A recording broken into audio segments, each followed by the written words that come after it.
Hey guys, I know it's a little bit later than I'm normally on here, and I don't want to keep you for very long, but as you can tell, the title of this is Be Your Own Advocate. And I won't go into detail, but I've been hearing a lot of horror stories about hospitals, doctors, whatever, not providing the type of care that you need, whether it be life-saving or otherwise. And some people are just not their advocate. Some people don't know how to be their own advocate. And just for reference, when I was in the hospital and I had sepsis, I thoroughly believe that if I had not been coherent enough and had the practice of being my own advocate, I would be dead right now. Because that infectious doctor, well, it started with my ortho. He said I didn't have an infection. And then my infectious disease doctor kept telling me I didn't have an infection, even though my blood work showed sepsis. So I was my own advocate, even though it was completely exhausting. And I got my PICC line, and I got the medicines that I needed, and I fought for MRIs that they told me that I shouldn't have. Most of you already know all of this, but, it's just a recap. If I wouldn't have had those medicines, sepsis is deadly. Okay?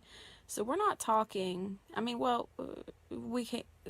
it can be anything from you getting the appointment that you need when you need it. Like, for example, if they tell you that they're booked out for 6 months, well, number one, you should ask if there's a waiting list. And whether there is or isn't, don't wait 6 months for that appointment. Call back every so often and see if there's been cancellations, because people cancel every day.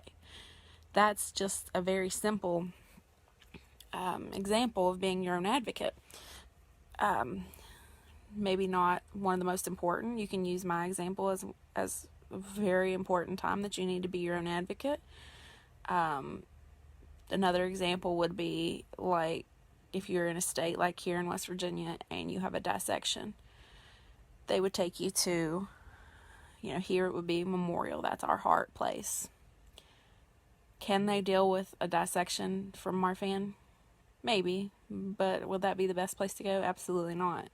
So if you're not coherent enough, you need to appoint someone, preferably someone that would be with you at the hospital, to be your advocate for you and say, hey, you know what, I need to go to Cleveland Clinic or whatever. Don't do surgery here in West Virginia where there's not even a specialist.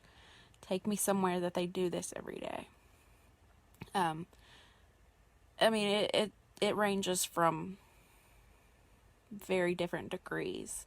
And if you don't know how to be your own advocate, please contact me, because I'm not saying that I'm an expert, but I have to do it on a daily basis. Literally a daily basis. Whether it be with insurance or doctors, hospitals. It doesn't matter. Another thing is, you need to have your records. That's stuff that can help you fight your battle. It is almost 10 o'clock here Eastern time, so I won't talk for any longer, but I probably will do a follow-up maybe tomorrow with more detail.